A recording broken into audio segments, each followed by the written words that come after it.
obviously everybody knows, it's in the public domain, that the chair of budget, Ndindi Nyoro, the MP for the area, is the best performing MP quite a few times, and that's in the utilization of CDF.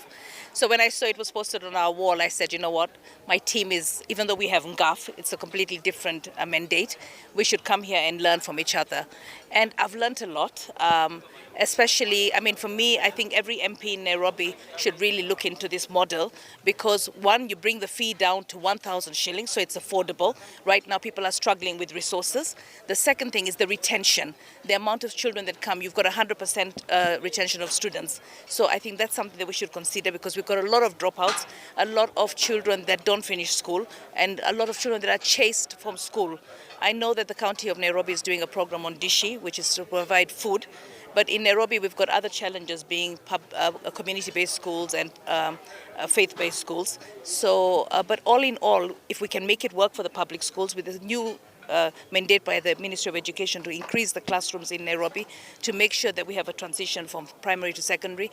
For me, just being here with my team, the NGAF team, we learnt a lot, and we also know that we can share with each other. So the fact that Mheshimiwa here is willing to share his experience, his knowledge. I mean, he did tell us that when he joined Parliament for the first 2 years, it was like, what do I do? You know, you don't come in knowing exactly what to do because you find a system that's set. But he worked with it, and the key takeaway for me is data, data, data. Data informs your programs and your plans, and as long as you collect that data. And then also, change is never easy. For him to get all the teachers to agree, all the contractors to agree, to involve the community in terms of doing the projects, you know, the labor project that system that he has, it's all been talking. If everybody gets to want the best for the country, the best for the citizens, we should always agree when something is good, and this is good. I'm David Kiplagat, all the way from Soy in Uasin Gishu County.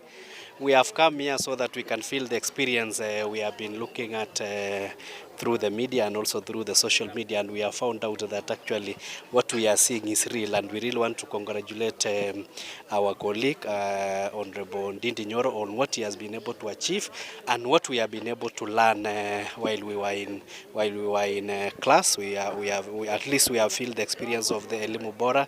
We have felt the experience of utilization of resources, especially when you use labor-based. You will find out that with little resources you are able to do much, and the beauty is trying to make sure that as much of the resources that are available goes into actual work, and that one we are really appreciated, and we want to tell Ndindi Nyoro the sky is the limit.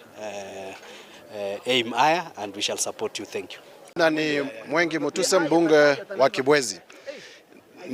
Tumekuja hapa ndio tuangalie jinsi tunafanya kazi kwetu na vile kazi inafanywa hapa. Na nataka nimedhibitisha kwa macho yangu kwamba ikisemekana Ndindi Nyoro ndiye mbunge namba 1 Kenya kwa maendeleo, hiyo ni kweli. Because what has been done here is amazing. Using little money and giving that money a lot of value. And that's what we want to take to our constituency, to take to the rest of the country, that you can use your money and use it very well. You do more development using the same resources, because ukiangalia issue and the amount of money that has been used, mahali kwingine the same amount of money is being used to do very little work. So the biggest lesson that we take from here is that you can use creatively the little money that you have, and you give a lot of value with that money. We take home the Elimu Bora program, mambo ya labor based, very good. We are trying. But we are taking home the Elimu Bora program that we want to try.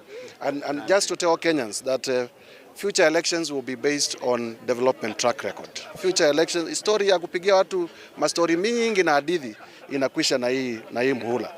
We will be asking people, what have you done for your people before you seek elections? Kwa Mheshimiwa Ndindi Nyoro kusoma juu ya Elimu Bora.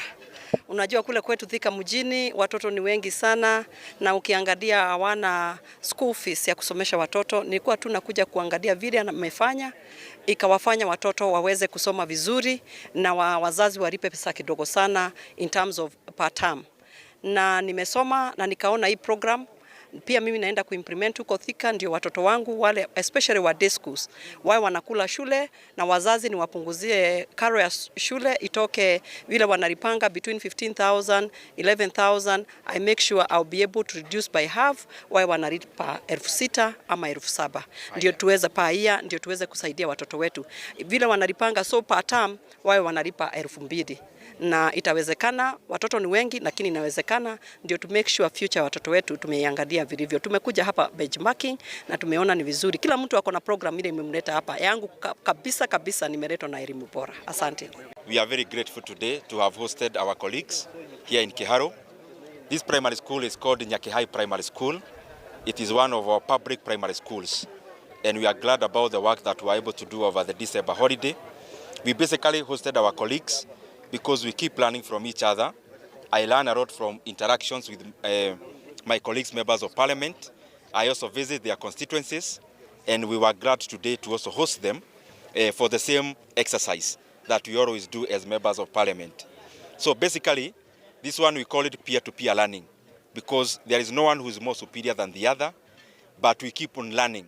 The successes of this one, we learn from the success of the other one, because after that then Kenya becomes a much better place.